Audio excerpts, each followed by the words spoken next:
was invited to see and test the new Apex Legends Season 16 Revelry early, and let me tell you, this one is going to be huge, with new game modes, a new weapon, huge meta changes to legends and weapons, a roundabout controller nerf, and so much more. I'm not normally someone to hype up new seasons and patches, but the changes Respawn is bringing this season is definitely going to change the game for the better. Also, before I start, I just want to say a quick thank you to everyone who came up for the firm handshakes and getting some pictures at ALGS London. I just wasn't expecting it, and it just made my year.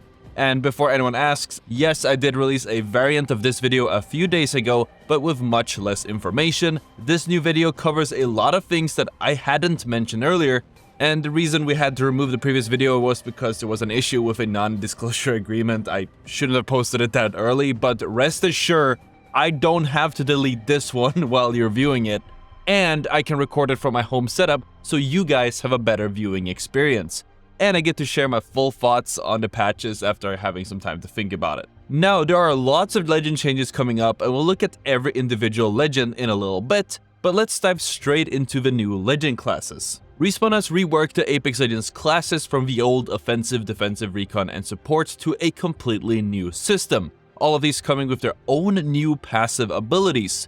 This means the end of beacon scanning and potentially Fortify as we know it. So let's take a look at the new class system. There's going to be the classes Assault, Skirmisher, Recon, Controller, no, not Controller, and finally Support. And obviously, since you can only pick 3 different legends, you definitely want to take the class perk into consideration when you're building your team composition. The Assault class is made for legends with combat initiation and utility and consists of Mad Maggie, Ashe, Bangalore, Revenant, and Fuse. Assault legends will be able to open the hidden shelf on a new type of loot bin, this one being colored red, and the hidden compartment will only drop weapon attachments and upgrades to your guns. Not only that, but Assault legends will also be able to carry 1 extra set of ammunition per inventory slots, so in the case of light ammo, you'll be able to stack 80 shots of light ammo instead of 60. Next up is the Skirmisher class, consisting of legends with combat mobility and escape, so the flankers such as Valkyrie, Wraith, Mirage, Horizon, Octane, and Pathfinder. On top of their regular mobility abilities, skirmishers can take a look at incoming care packages and see what the most valuable item inside of it is as it is coming down from the sky. This can also be communicated to the team with a ping. And of course, there's the Recon class with legends that specialize on enemy intel and tracking. Respawn really wants to lean into the tracking and finding more fights aspects of these legends, which will make a lot more sense a little bit later. So the Recon class is getting kind of a huge change. The server beacons spread across the map look a little bit different, and when you scan them, they will no longer give you ring data. Instead, they have been modified, and when scanned by any of the Recon legends, it will reveal the location of every enemy on the map for the next 30 seconds. Sort of like Crypto's map room for King's Canyon. This is absolutely massive, and actually something that I've been suggesting for a while now myself, so I'm actually really excited to see this change. Moving on, we have the Controller class, which I guess normally would be legends like Horizon, because you get a Horizon to the whatever. The Controller class is about controlling ground and setting up in an area and playing zone. The control legends are Catalyst, Watson, Caustic, and Rampart, and to assist in a passive zone playstyle that these legends normally want to play, the Control class perk allows them to see where the new zone will pull using a new item on the map called a ring console, and you scan it the same way you would scan a beacon in the previous seasons.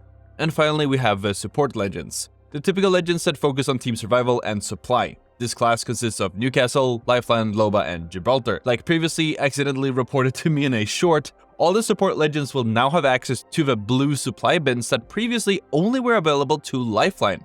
Not only that, but the blue bins have been buffed and will now consist of high-value healing items and survival items. Not only that, and this is absolutely huge, Support legends can now craft their dead teammates' banners in replicators, even if they're timed out. Meaning, you can bring back your timed out teammates just by using 30 crafting materials per banner. I don't know what to say, it's amazing. I am really excited to see where this will go because, as I mentioned, you really want to think twice about your legends classes when putting a composition together. I'd say you probably want legends from different classes to make sure you get the most out of your playstyle, and thankfully they assigned classes to the legends whose playstyle fits them the most. But let's take a look at some of the more legend-specific changes, because these are huge and will massively impact how the legends are played and the upcoming legend meta after Season 16. So, first off, Respawn is currently combating the horrible scan meta by adjusting both Seer and Bloodhound. As for Seer, the frequency of his ultimate has been reduced by making the duration that much shorter and the cooldown that much longer to stop Seer from having an exhibit every single fight. But they're not done just yet, because in addition to nerfing Seer's ultimate, his passive is getting a huge change to how it works. While it still is a legal wallhack, using it is a lot more restrictive. For starters, unlike right now where your passive lights up the second you aim at an enemy, it will now only light up if you aim at an enemy and their heartbeat plays. As some of you might know, aiming at an enemy currently makes a heartbeat sound and plays a throbbing animation, which picks up in beats per minute the lower the enemy's health is. Meaning that if you have low health, it will be that much easier for a Seer to see you with his passive. His passive also takes longer to pull up, so you won't be able to spam toggle it on and off like today. Also, if you are detected by an enemy Seer, you will hear a very audible sound from the direction which he is scanning you from. When it comes to Bloodhound, they're shifting power from their tactical scan into something more interesting. Because using their ultimate no longer refreshes or speeds up the tactical charge, instead, their passive will spawn these cool white ravens on the map where there aren't many enemies. Bloodhound can interact with these white ravens either directly or by scanning to then have them lead Bloodhound into the closest enemy team. So while Seer is getting more of a nerf to his wall hacks, Bloodhound is getting, well, I guess a bit of a nerf, or maybe rather more of a rework to how their abilities work, shifting them from a wall hack bot into something like the tracker that Bloodhound is typically known for. Let's move on. Next up we have Wraith's Portal, which now extends twice as far as it normally does, up to 150 meters, and it also speeds up the farther away you go. This extra distance is huge. When I was playtesting, I found that I could run from one end of the team deathmatch map, also we're getting to that later, to the other side with one portal. But Wraith is not the only legend with improved rotations, because Pathfinder's zipline received a huge change as well. This was also sort of teased in the Broken Moon developer stream last season, where it showed a new UI. You can now place Pathfinder's zipline for twice the distance as well, and taking a Pathfinder zipline is noticeably faster than a typical zip that you find on the map. Not only that, but if you can set up a zipline that launches you somewhere at the end, you'll go zooming. Pathfinder's zipline now looks a little bit different, with a cool pattern to show you that it's a special Pathfinder zipline as well. And also, we're so far in this video and there's still plenty of huge changes to go, so if you watch this far, make sure you hit the like button and that you subscribe so you don't miss new season content and the daily Apex bangers. And then, moving on, we have Horizon. You didn't actually hit the like button. I know. Thank you. So Horizon is getting some pretty solid balancing changes. We already saw the nerf to her gravity lift that accidentally made the live game a few months back, where you are no longer as accurate when firing off the gravity lift, and this was fixed. But this nerf will return with Season 16. But as a trade-off, while we are losing the Horizon tactical accuracy, going up the lift is significantly faster, to the point where you could throw a gravity lift on the floor as you run over it for a quick boost onto lower high grounds, almost like a double jump. Now, moving on with something that you Mirage mains have been begging for, we're looking at some huge Mirage buffs. Dare I say enough to make him meta? Yeah, probably not, but at the very least these changes will be huge for his team play capability. For starters, in addition to being cloaked when reviving, after reviving your teammate, both Mirage and the teammate will stay cloaked for up to 2 seconds after the revive. This will allow you to back off from the revive and quickly reposition and soft reset the fight. Just keep in mind that shooting will break the cloak, and there was a pretty big buff to his clone as well. Previously, if an enemy did damage to a clone, this would ping their location on the Mirage team's HUD.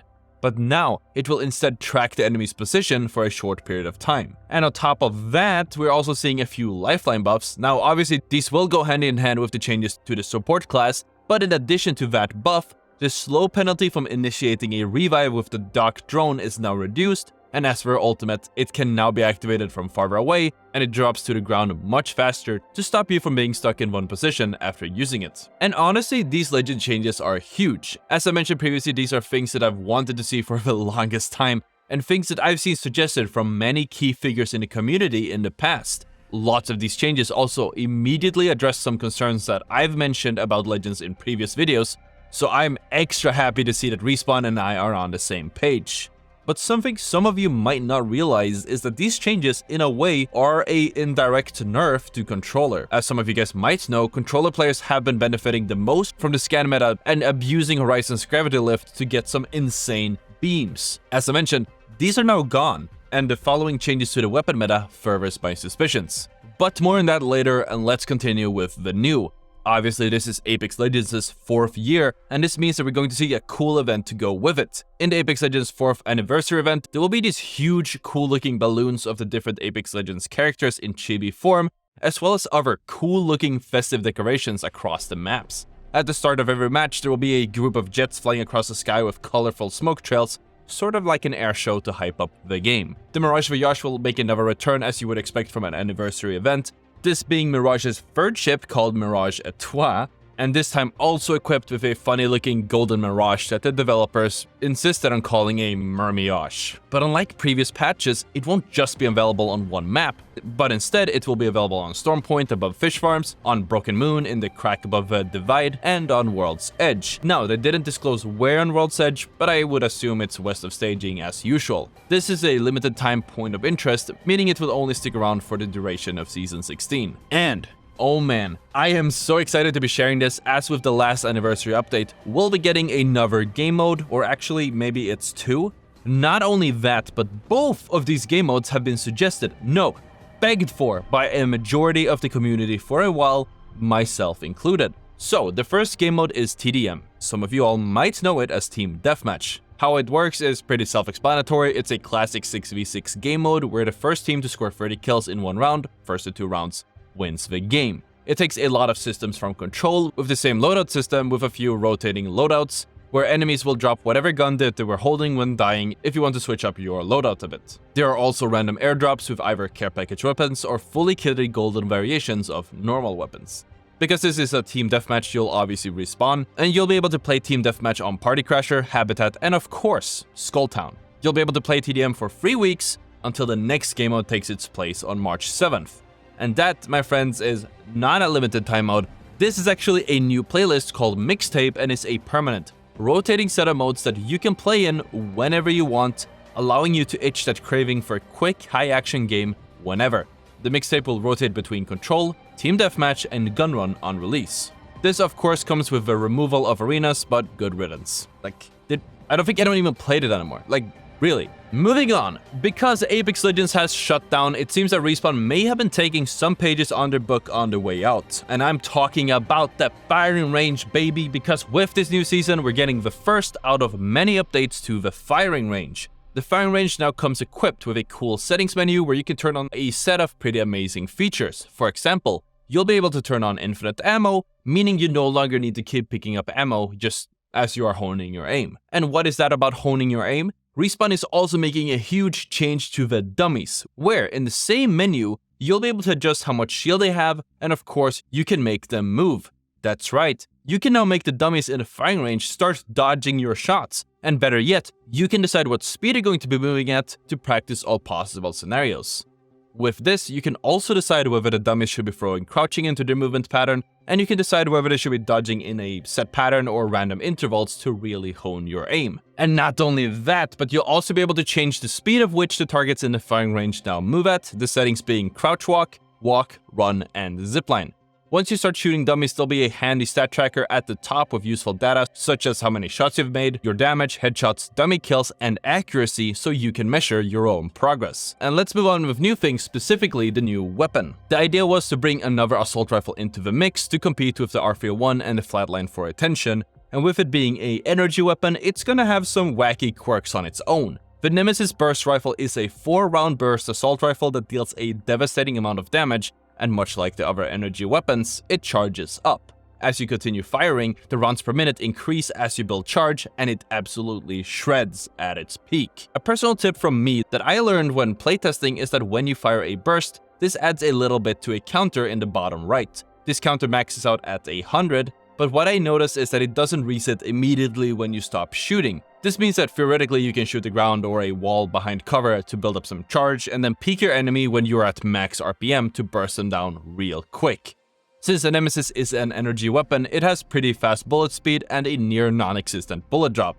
Much like the EVA 8 or Mozambique, it's also using an automatic trigger, meaning that by holding your primary firing button, you'll be able to continuously shoot as soon as you can. And speaking of new things, Respawn is updating the new player experience for some pretty interesting means. These changes are actually important to you as an existing player as well, because this will help combat smurfing, and there will be a badge up for grabs. So first off, there are now a set of new challenges for every player with pretty basic stuff such as armor swaps, dealing a certain amount of damage, and other things showcasing what a player needs to learn. Completing all of these challenges will give you the Apex 101 badge. But the second feature is really cool. Respawn is officially adding bot lobbies. New players will no longer be able to play the normal game immediately, but will instead be placed in something they call orientation matches. These matches consist of 16 clearly labeled bot teams and 4 teams of players. You can play in these games either alone or as a stack, for example if you're playing with a higher ranked friend. If you place in the top 5 or win enough games, you will graduate from the orientation matches and be allowed to play in the normal game with the rest of the player base. And this acts as a great way for new players to learn the basics of the game without getting rolled up by more skilled players, and it allows the SBMM to get an idea of their skill level before putting them up against Predator free stacks. In addition to this, the orientation matches will slow down cheaters and smurfs from constantly making new accounts. Also, all orientation matches are set on King's Canyon. Moving on, there are also a few changes to existing systems, and I'd argue that they are for the better. In the case of Ranked will no longer have maps like they do with splits, and the maps will instead be rotating on a 24-hour basis, meaning that you'll, for example, be able to play World's Edge in Ranked, immediately followed by Stormpoint in the next day. There's going to be quite a few changes to the weapon meta as well, other than the Nemesis obviously getting added to the game. For example, Respawn wants to bring assault rifles more in line with their role of a mid-range weapon, and as such will be nerfing the R301 bullet damage from 14 to 13, lowering its damage per second from 189 to about 175. Not only that, but they're also making hip firing any assault rifle much less forgiving, with a way larger bloom, which means no more insane flatline hipfire sprays. Assault rifles aren't the only weapon class seeing changes this season, with the shotgun seeing some very interesting changes, honestly making them a lot more viable in the upcoming meta. For starters, we now have a golden shotgun bolt attachment. The golden bolt will act like the kinetic feeder for those who don't remember. This means that sliding for a certain distance will reload your shotgun one bullet at a time. And to bring them more in line with the EVA 8, the Peacekeeper and the Mastiff can now be equipped with a stock. And the projectile size for all shotguns has been increased to make them feel more consistent and fun to use. Speaking of shotguns, this season's reactive skin will be the Mastiff. As for the care package, the Hemlock is getting what they call a super buff as it enters the care package, with a boost to its headshot damage, overall damage, and a buff to the boosted loader itself. Taking its place is the Rampage, which will return to the ground. As for the Crafter, the Car and Scout are back on the ground, with the Volt and the Longbow now being craftable. And let me just take another second to talk about the controller nerf again. Because after it's gotten so much attention, I think Respawn understands that they simply can't immediately nerf the aim assist values, either because they consider aim assist another level of game balance that shouldn't be touched, as we saw from Ryan Rigney about a year ago, or maybe they're afraid of backlash. But the shotgun buffs, along with some nerfs to Seer and Bloodhound, might be what we need to get Gibraltar back in meta, and as you might know, Gibraltar meta benefits mouse and keyboard a little bit more than controllers, as you eliminate the close to mid-range fights, and most fights end up being super close range with shotguns, where mouse and keyboard and controller have more of an even playing ground. I for one am super excited to see where the meta takes us. And those are all the changes that I can share today. NDA safe, embargo safe. There's no way there's a problem with this video. Also, I was invited to playtest Apex Season 16 with some other content creators and pros, so make sure that you've hit the subscribe button so you don't miss that video once it comes out. Thank you so much for watching, and I'll see you all tomorrow.